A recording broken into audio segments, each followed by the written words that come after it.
I have been training Kravathi warbeasts for 17 cycles, and I have never, not once, seen anything like what happened on Station Helix 9. My name is Vorath, and I am the head combat trainer for the Galactic Defense Coalition's elite predator division. These creatures, these magnificent killing machines, are bred from the most aggressive species in the Andromeda sector. They stand 3 meters tall at the shoulder, possess fangs that can puncture titanium plating, and have a bite force that makes industrial crushers look like children's toys. So when I tell you that every single one of my warbeasts refuse to attack, you need to understand the gravity of that statement. These animals do not refuse. They do not hesitate. They certainly do not sit down, whimper, and nuzzle the enemy like oversized pets seeking belly rubs, but I am getting ahead of myself. The humans arrived on Station Helix 9 approximately 40 solar rotations ago. The Coalition had finally accepted their application to join our military forces, though most species remained, shall we say, skeptical. Humans are small. They are fragile. Their planet is a death world, yes, but that just means they are stubborn survivors, not warriors. We have seen countless species from harsh environments fail spectacularly in actual combat situations. The human military delegation consisted of 12 soldiers, 3 officers, and 1 medic. That medic, a female named Dr. Flores, would become the center of what I can only describe as the most embarrassing incident in Coalition military history. When the humans first entered our training facility, my assistant Quelix leaned over and whispered, "They are so tiny. Do you think they will cry when they see the Kravathi?" I will admit, I shared his concern. The smallest of my beasts, a juvenile named Razor Fung, outweighed the largest human soldier by at least 200 kilograms. The humans, to their credit, did not appear frightened. They simply observed with those strange, forward-facing eyes, taking notes on their primitive electronic devices. "Welcome to the Predator Combat Division," I announced, my translator converting my clicks and whistles into their barbaric language. "Today you will observe basic attack formations. Tomorrow, if you are deemed worthy, you may participate in training exercises." The lead human officer, a grizzled male named Captain James Holt, nodded politely.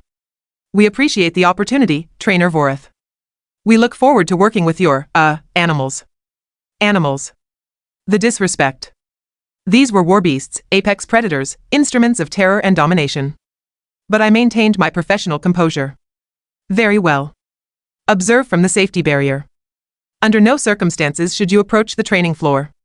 What happened next still haunts my sleep cycles. Released Savage Claw into the arena, a massive male with a scar running across his left eye socket. He had killed 47 enemy combatants in the Battle of Telos 3. This beast was a legend, a living weapon forged in blood and violence, the training dummy activated, programmed to simulate an enemy soldier. Savage Claw should have torn it apart in seconds. Instead, he stopped. His nostrils flared. His head turned, slowly, toward the observation barrier. Specifically, toward Dr. Flores, who stood holding a medical scanner and looking mildly curious. "Continue the exercise," I commanded through the neural link. Savage Claw ignored me. He took 3 steps toward the barrier. Then he sat down. Not an attack crouch. Not a stalking position. He sat like a domesticated pet waiting for treats. "What is happening?" Quelix whispered, his face tendrils twitching with confusion. "I do not know." Release Bone Crusher. Our second beast entered the arena, a female known for her particular savagery. She had once fought off 3 enemy squads while protecting a wounded handler. She feared nothing. She took one look at Savage Claw, sniffed the air, and immediately trotted over to the barrier. Both beasts were now sitting, staring at the human medic. Captain Holt cleared his throat. "Is this part of the demonstration?" "No," I said through clenched mandibles. "This is not normal behavior." I released all 7 of our active combat beasts. Every single one ignored their training, ignored their targets, and congregated at the barrier and I hate to use this comparison, like puppies waiting for their mother. Doctor. Flores raised her hand tentatively. May I approach them?" "Absolutely not," I snapped. "These are extremely dangerous predators. They could tear you limb from limb before our weapons could stop them." She exchanged glances with Captain Holt, who shrugged. "Your call, document." The human medic stepped forward, moving around the barrier. I nearly triggered the emergency containment protocols. Quelix actually did trigger the alarm, which blared uselessly as Dr. Flores walked calmly onto the training floor. Savage Claw made a sound I had never heard before. It was almost, and this is absurd to even write, a purr. The massive warbeast lowered his head and pressed his scarred snout against the human's chest. "Hello, big guy," Dr. Flores said softly, running her small hand along his armored hide. "Aren't you magnificent?" Bone Crusher approached next, then Razor Fung, then all the others. Within moments, The most feared combat animals in the quadrant were competing for the attention of a single human female who barely reached their shoulders. Captain Holt started laughing. Actually laughing. Oh, this is perfect. Maya, I think you made some friends. This is not perfect, I said, my voice several octaves higher than usual. This is a disaster. These animals are military assets, not pets. One of the younger human soldiers, a male with bright red hair, stepped forward. His name was Private Danny Walsh, and he had an infuriating grin on his face. Sir, if I may? I think I know what happened here. Please enlighten me, I said acidly. Dr. Flores specializes in trauma medicine. She has spent years working in field hospitals, emergency rooms, and disaster zones. She has a particular, smell. Smell? Pheromones, chemical markers, whatever you want to call it. Animals back on Earth can detect stress hormones, adrenaline, cortisol. But they can also detect the opposite. Caregivers, especially medical personnel who work with the injured, they develop a specific chemical signature. Calm, nurturing, safe. He gestured to the pile of war beasts currently fighting for position closest to the doctor. Your animals are trained killers, sure. But they are also probably conditioned to associate certain scents with threat, with danger. Dr. Flores? She smells like the opposite of danger. She smells like someone who heals. I stared at the human. Then at my war beasts, who were now rolling on their backs while Dr. Flores scratched their armored bellies. That is the most ridiculous thing I have ever heard. Captain Holt crossed his arms. Is it though? I mean, look at them. I looked. Savage Claw, the terror of Telos 3, had his eyes closed in contentment. Bone Crusher was making little huffing sounds of pleasure. Razor Fong was actually wagging his tail, a tail that ended in bone spikes capable of impaling enemy troops. This is unacceptable, I said firmly. We will separate them immediately. Dr. Flores will be restricted from this facility. Dr. Flores looked up, concerned. But they seem so happy. They are not supposed to be happy. They are supposed to be weapons. What I did not know, what none of us knew at that moment, was that this was only the beginning. Because 3 solar rotations later, we would face a real enemy attack on Station Helix 9. And when that happened, we would witness something that would fundamentally change our understanding of both human nature and the true potential of war beasts. But that crisis was still hours away, and I had a more immediate problem. Why war beasts refused to leave Dr. Flores' side. The attack came during 3rd shift rotation, when most of the station's personnel were in sleep cycles. The enemy was a raiding party from the Skrull Dominion, a hostile faction that had been harassing Coalition supply lines for months. They breached the eastern docking port with explosive charges, sending debris and atmosphere venting into space before emergency bulkheads sealed the breach. Was in my quarters when the alarm sounded, a pulsing wail that made my skull throb. By the time I reached the command center, the situation had already deteriorated. 40 Skrull shock troopers had penetrated our defenses and were advancing toward the medical bay, where we had several high-value prisoners recovering from interrogation. Commander Vex Prime, our station leader, was coordinating defensive positions when I arrived. His scales had turned the deep purple that indicated extreme stress. Vorath, I need your warbeasts deployed immediately. Corridor 7, subsection 12. Hold that position at all costs. Affirmative, Commander. I activated my neural link, sending the combat commands to all 7 beasts. They were housed in their kennel complex, which was, unfortunately, adjacent to the medical bay. Savage Claw, Bone Crusher, all units, combat formation Delta. Engage hostile targets on sight. Nothing happened. I checked the neural link. It was functioning perfectly. The beasts were receiving my commands. They simply were not responding. Vorath? Commander Vex Prime's voice held a dangerous edge. Status? There appears to be a technical malfunction. I am proceeding to the kennels manually. I ran through the corridors, my translator picking up weapons fire and screaming from multiple sections. The Skrull were efficient, brutal fighters. Without our war beasts, we would suffer significant casualties. When I reached the kennel complex, I found all 7 beasts standing at the reinforced doorway leading to the medical bay.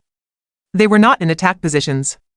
They were in defensive positions, facing outward, protecting something. Doctor. Maya Flores stood behind them, her medical kit clutched to her chest, her face pale but determined. What are you doing? I demanded, rushing forward. Why are the beasts not responding to commands? Because I told them to stay, Dr. Flores said quietly. I stopped. My translator must have malfunctioned. You told them? You have no authority over military assets. You are not even bonded to them through neural links. No, but they bonded to me. She looked at the war beasts, her expression softening. The first day we met, I was treating a wounded soldier in the medical bay. His leg was crushed, and he was going into shock. I stayed with him for 8 hours straight, talking to him, keeping him calm, managing his pain. When I finally left, I was covered in his blood and my own sweat, and I walked past your kennels. The beasts smelled me. They smelled someone who sits with the wounded. Someone who does not run from injury. Someone who fights death itself and refuses to let it win. Weapon fire echoed from the corridor behind me. Getting closer. That is a touching story, but we have an active combat situation. I need these animals on the front line now. Captain Holt appeared from around the corner, his weapon raised, 3 other human soldiers with him. Doc, you need to get to the secure shelter. Not without the wounded, she said firmly. I have 12 patients in that medical bay who cannot be moved. If the Skrell reach them, they will execute them. Savage Claw made a low rumbling sound, his muscles tensing. He had heard the approaching enemy. I had a decision to make. My training, my years of experience, told me to override the beast's strange behavior and force them into offensive positions.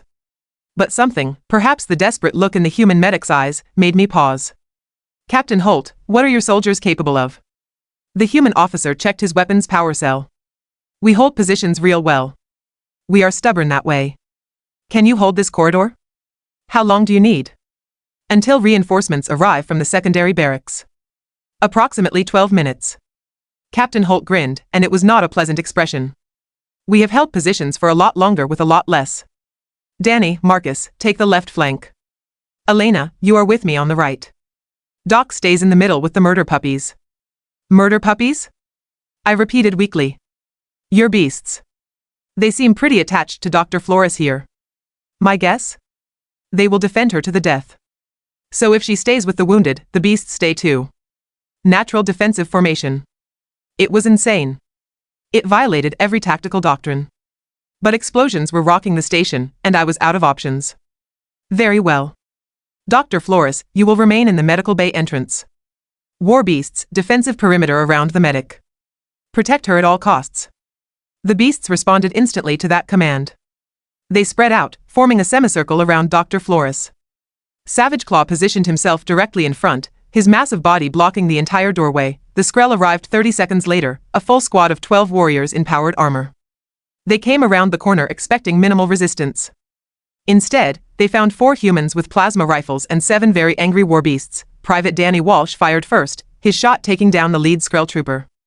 The others returned fire, plasma bolts scorching the walls and floor. One bolt struck near Bone Crusher, who snarled and lunged forward, but stopped when Dr. Flores called out. Easy, girl. Stay close. Protect the wounded. The beast obeyed, falling back to her position. I watched in amazement as the humans fought with a ferocity that rivaled my war beasts. They were small, yes. Fragile, perhaps. But they moved with precision, coordinating their fire, using cover effectively, never retreating a single step. When one would reload, another would provide covering fire. When Captain Holt took a glancing hit to his shoulder, he simply grunted and kept shooting. They are like pack hunters, Quelix whispered beside me. He had arrived with additional security forces. The humans fight like pack hunters. A Skrell trooper broke through the firing line, charging directly at Dr. Flores. Savage Claw moved faster than I had ever seen him move in training. He intercepted the enemy mid-stride, his jaws closing around the Skrell's helmet with a sickening crunch. The trooper dropped, dead before hitting the floor, but Savage Claw did not pursue the other enemies. He did not press the attack. He dropped the body, returned to his position, and resumed guarding the medic. Defensive only, Captain Holt shouted over the weapons fire. They will only attack direct threats to her. That is actually brilliant. They are not wasting energy on offensive maneuvers. More Skrell arrived, then more. What started as a squad became 2 squads, then 3. They kept coming, trying to overwhelm our position through sheer numbers. The humans held. The war beasts held. And Dr. Flores stood in the middle of it all, calm and steady, occasionally calling out encouragement to both humans and beasts alike. Good boy, Razor Fang. Elena, behind you. Watch your left, Marcus. That is it, Bone Crusher, good girl. She treated them all the same. Human and beast. Soldier and animal. All worthy of her protection, all worthy of her care. When Commander Vex Prime arrived with reinforcements 8 minutes later, not 12, he found the corridor littered with Skrell bodies. The humans were battered and exhausted. The war beasts were covered in blood, some of it their own. and Dr. Maya Flores was moving between them, treating wounds, offering water, checking vital signs. Report, Commander Vex Prime demanded. Captain Holt straightened despite his obvious injuries. Position held, Commander. 0 friendly casualties. Approximately 38 enemy combatants neutralized. Dr. Flores kept all wounded patients alive. The war beasts performed admirably in defensive operations. Commander Vex Prime looked at me. Vorath? I stepped forward, my professional pride warring with what I had witnessed. Commander, I must report that the war beasts have, it appears, imprinted on the human medic. They respond to her commands even over neural link protocols. However, this imprinting has created a defensive formation doctrine that proved highly effective in protecting critical assets. The commander's scales shifted through several colors as he processed this information. The beasts obey a human? Yes, sir. And this is a problem because? I opened my mouth to explain all the regulations, all the protocols, all the reasons this was inappropriate. Then I watched Dr. Flores gently clean a wound on Savage Claw's flank while the massive predator practically melted under her touch. It is not a problem, Commander. It is, perhaps, an opportunity. Humans call it bonding. We call it imprinting. Whatever the term, the result is undeniable. The war beasts will protect her, and through her, they will protect whatever she values. In this case, the wounded. The vulnerable. Those who cannot fight for themselves. Captain Holt limped over, Dr. Flores supporting him. If I may, Commander? Where we come from, we have a saying. Dogs are man's best friend. Give a dog someone to love, someone to protect, and they will fight harder than any trained warrior. Your war beasts? They just found someone worth protecting. Commander Vex Prime was silent for a long moment. Then he clicked his mandibles in what might have been laughter. Very well. Dr. Flores, you are hereby assigned as primary handler for the War Beast Division. Congratulations on your promotion. Dr. Flores blinked. Sir, I am a medic, not a trainer. You are whatever I say you are. And right now, you are the only person on this station who can control our most valuable combat assets. Besides, the beasts have chosen you. We would be foolish to argue with that. 3 months later, the human medic and her war beasts had become legendary throughout the coalition. They saved 17 stations, protected countless wounded, and proved that sometimes the best weapons are not the ones that attack the hardest, but the ones that protect the most fiercely, and I, Vorath, master trainer of war beasts, learned something valuable from the humans. Strength is not just about killing. Sometimes, the strongest warriors are the ones who refuse to let anyone die. Even if it means turning 7 apex predators into the galaxy's most dangerous guard dogs, the humans, with their strange ways and stubborn hearts, taught us that, and we are better for it.